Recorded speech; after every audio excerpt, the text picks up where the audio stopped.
Well, welcome to Super Pokemon Colosseum. Okay, yeah, it's not Mario. It's Pokemon Colosseum, and it's my 100% walkthrough. So you better stay tuned if you want to know where all the shadows are. And I assume you do. I assume you do. For formalities, I'm DeoGenZ.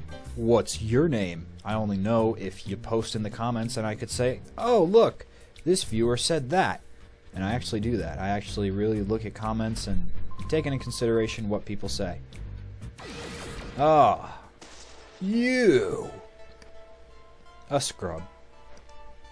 I don't know if we've versed the scrub before, or if he's just another drone.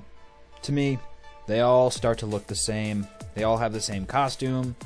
They all have the same boring, who cares what they're saying language. You know, Speaking about the same boring who cares language, I've recently tried a demo of the new Mystery Dungeon game on 3DS, which I've looked at reviews and seen very poor scores for, which is sad, very sad, but it's interesting because they did update a lot of the mechanics, a lot of the ways that you choose your different moves and everything. It's a lot more streamlined. And of course, it looks awesome on the 3DS. But it suffers from the banality, it suffers from the boredom of just doing the same task over and over and over and over and over and over and over again in reskinned dungeons. And it's unfortunate because, you know, even the dialogue was way too familiar. I just wanted to skip through it to get to the 3D cool cutscenes and things. Because it's like, yeah, okay, I get the story, I'm dreaming, and suddenly I'm a Pokemon, and okay, I choose which Pokemon. It's nice they let you choose, they don't even try to match you up based on your personality like they did in the past. They're like, here, just choose. We know you want to be what you want to be, and you're gonna bitch if you don't, so just choose. And even with that, you know, it's still non-captivating dialogue. It's unfortunate that, you know, it seems, maybe this is my illusion because I haven't read many of the manga before, but when I did, the Pokemon Adventure series was awesome. Really great story. And I just don't understand why you can't translate that into the games.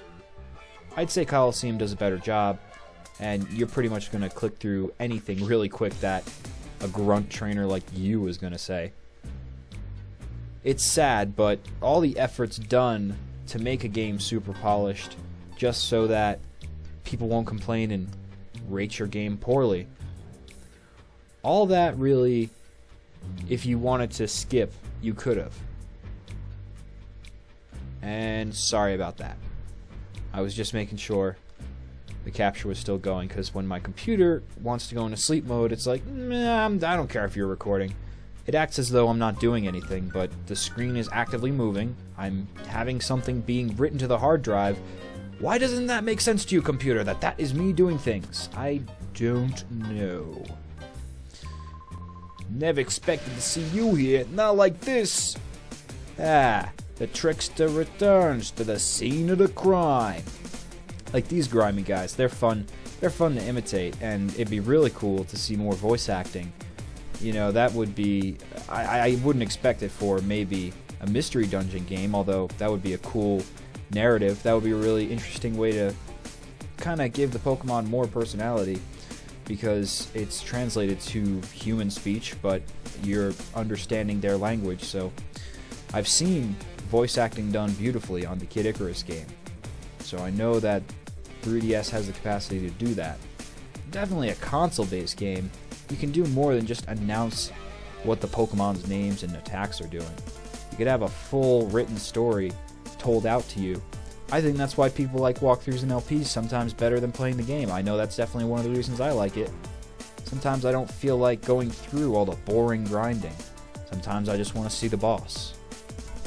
But games don't give you that option all the time, so you gotta go out to the ones that have recorded the games and live vicariously through that. But it's alright, because if you find a good LPer, then you actually show up for the story that he or she will tell. And that makes the game all the more memorable. You have memories of you playing it, now you have memories of somebody else playing it, and the whole community around the comment section of other people who dig the game. And hey, if it's a multiplayer game like Brawl, then you'll find more people, except it won't really work with Brawl because the internet structure based on Wii is very shitty. Very, very, very shitty. And unfortunately, it does not suffice. It's no good. It's no bueno. I'm actually, speaking of Brawl, going to have to find a way. Oh, this is interesting. These must have been the proto Snag'em machines. Aha! Yeah, that's right. You thought your Bayleef was going to be safe just because I didn't choose it first? Well, you were mistaken. You don't understand 100% run. And look at that. It's still a Bayleef. See, not even he can evolve Bayleef when it's in a shadow form. And of course he wouldn't want to train it or anything like a real trainer. Look at that. He's got a Grumpig now. I think that's a better Pokemon to versus than this level 30 Bayleef, which I'm not complaining. We still need to capture it. No, no buts about it. There's no way around 100% but getting 100%.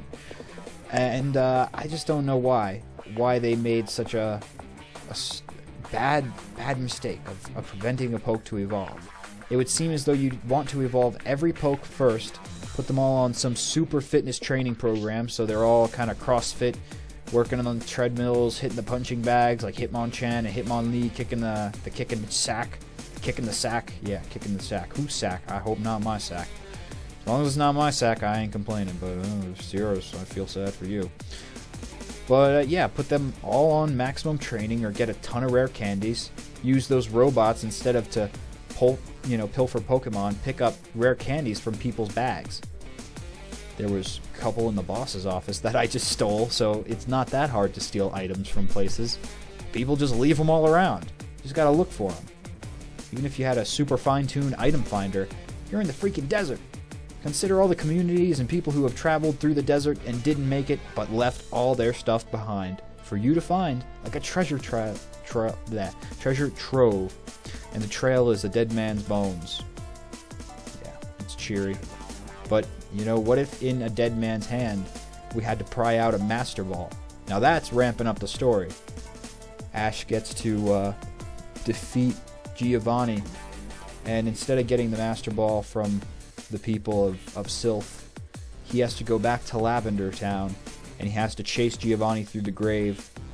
And then it's found that Giovanni, the whole reason he wanted the Sylph Scope and all these things was because he was an aberration himself. He was just a ghost.